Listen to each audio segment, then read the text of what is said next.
Nabi Ibrahim alaihissalam hendak pergi, Siti Hajar mencoba menahannya dan berkata, "Wahai Ibrahim, kemana engkau hendak pergi? Apakah engkau akan meninggalkan kami di sini tanpa bekal untuk mencukupi kebutuhan kami?" Nabi Ibrahim tidak menjawab dan tetap beranjak pergi. Siti Hajar pun kembali bertanya, "Apakah Allah yang memerintahkanmu melakukan hal ini?" Nabi Ibrahim pun menjawab, "Ya, Allah lah yang memerintahkanku."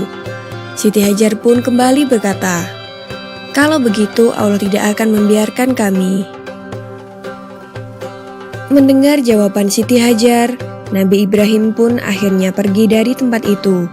Setelah melewati sebuah bukit, hingga tak terlihat oleh Siti Hajar dan anaknya Ismail, ia pun berbalik. Ia memandang ke arah Baitullah, sembari berdoa meminta kepada Allah agar segala kebutuhan istri dan anaknya senantiasa tercukupi. Nabi Ibrahim kemudian kembali ke negeri Syam untuk menemui istrinya Sarah atas perintah Allah. Di padang pasir yang tandus bernama Makkah itu, Siti Hajar kebingungan mencari sumber air untuk Ismail yang terus menangis karena kehausan. Maka berlarilah Siti Hajar ke sana kemari tanpa arah tujuan.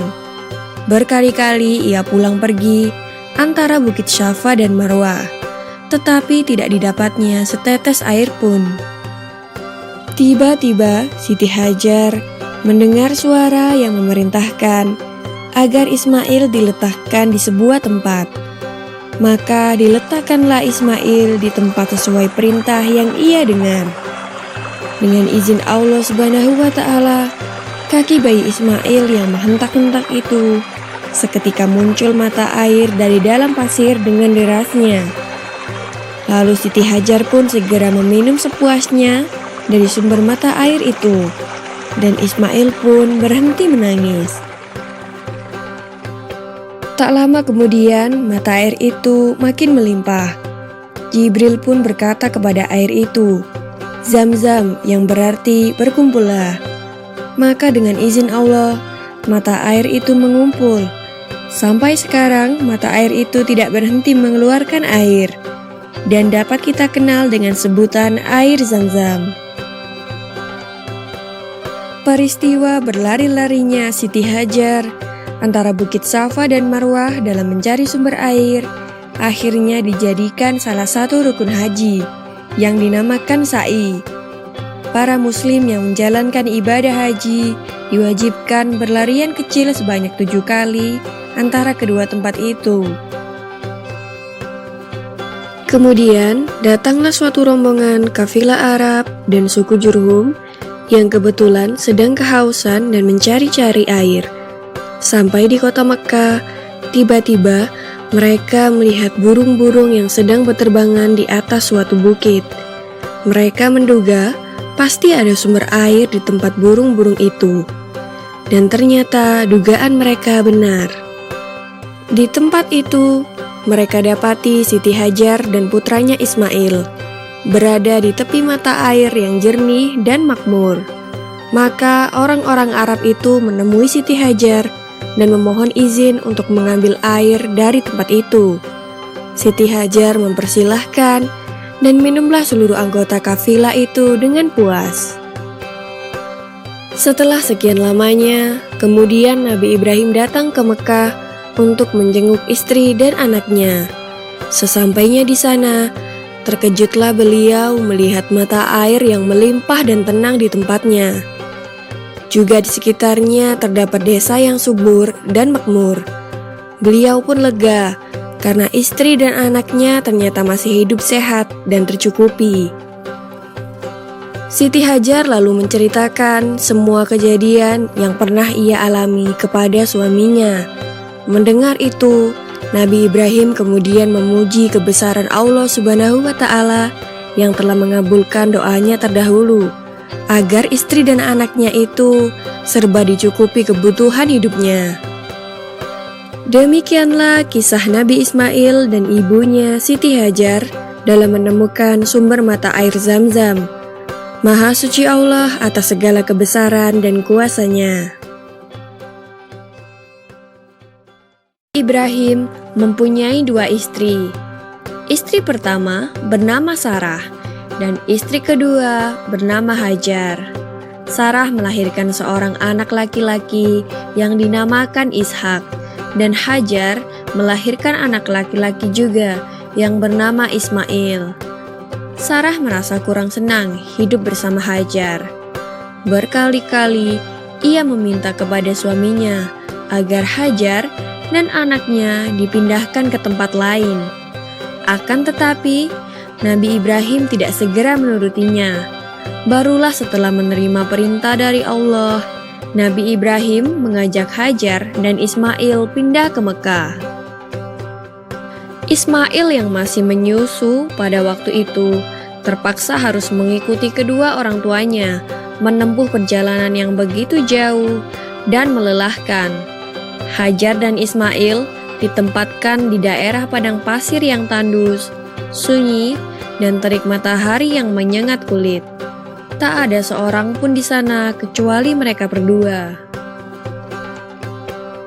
Setelah beberapa tahun Nabi Ibrahim alaihissalam meninggalkan anak dan istrinya itu, ia pun merasa rindu. Beberapa kali ia mengirim utusan untuk melihat keadaan anak dan istrinya itu. Dan ketika utusannya mengatakan bahwa anak dan istrinya dalam keadaan yang baik-baik saja, Nabi Ibrahim pun merasa lega. Ternyata kehidupan istri dan anaknya itu diberi serba kecukupan oleh Allah Subhanahu wa Ta'ala. Hajar dan Ismail dianggap sebagai pemilik dan pemimpin di Mekah karena mereka berdualah yang pertama kali menetap dan bertempat tinggal di sana. Demikianlah Nabi Ibrahim tidak dapat menahan kerinduannya. Ia pun berangkat ke Mekah dan bertemu dengan Hajar dan Ismail di padang Arafah. Anak dan istrinya itu sedang menggembalakan hewan ternak yang cukup banyak. Dalam perjalanan pulang ke Mekah, setelah menggembalakan ternak, mereka beristirahat di Musdalifah karena kelelahan dan akhirnya tertidur. Dalam tidurnya yang sebentar itu, Nabi Ibrahim alaihissalam mendapat wahyu melalui mimpinya. Ia diperintahkan oleh Allah untuk menyembelih Ismail. Anak kesayangannya itu harus dikurbankan sebagai bukti patuhnya Nabi Ibrahim terhadap Tuhannya. Seketika itu juga Nabi Ibrahim terkejut dan berdebar-debar. Tampak begitu beratnya ujian kali ini. Ia pun akhirnya menguatkan hati demi rasa cintanya yang lebih besar kepada Allah Subhanahu wa Ta'ala. Ia juga pada akhirnya memberitahukan mimpi itu kepada Ismail. "Wahai anakku Ismail, dalam mimpi aku diperintahkan oleh Allah untuk menyerahkanmu sebagai kurban, dan aku harus menyembelihmu. Bagaimana pendapatmu, wahai anakku?" Kata Nabi Ibrahim. Ismail pun menjawab, "Wahai ayah, sekiranya itu perintah Allah, maka laksanakanlah apa yang telah diperintahkannya kepadamu. Aku akan tetap sabar dan ikhlas menerima cobaan ini." Dikisahkan iblis berusaha merintangi perintah Allah kepada Nabi Ibrahim. Berkali-kali iblis membujuk Nabi Ibrahim agar tidak melaksanakan perintah itu. Namun Nabi Ibrahim tetap melaksanakan perintah Allah, dan godaan iblis yang begitu dahsyatnya tak akan mampu meruntuhkan ketaatan Nabi Ibrahim kepada Allah. Nabi Ibrahim membawa Ismail ke atas bukit. Di sana, Ismail mengenakan kain penutup mata dan pedang tajam pun sudah dipersiapkan. Ketika pedang itu sudah berada di leher Ismail, tiba-tiba tubuh Ismail pun diganti dengan seekor kambing yang gemuk oleh malaikat Jibril. Dengan demikian, selamatlah Ismail dari penyembelihan. Allah Subhanahu wa Ta'ala berfirman kepada Nabi Ibrahim, "Hai Ibrahim, kau sudah melaksanakan perintahku dengan ikhlas. Sebagai gantinya, aku berikan binatang ternak untuk disembelih. Ini adalah cobaan besar bagimu."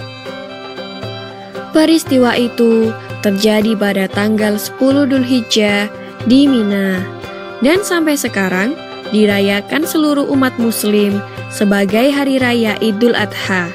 Dan umat Islam yang melaksanakan ibadah haji juga dapat melakukan kurban di Mina sebagai penghormatan atas Nabi Ibrahim alaihissalam.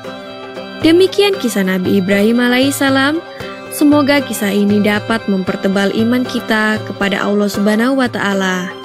Amin ya Rabbal 'Alamin.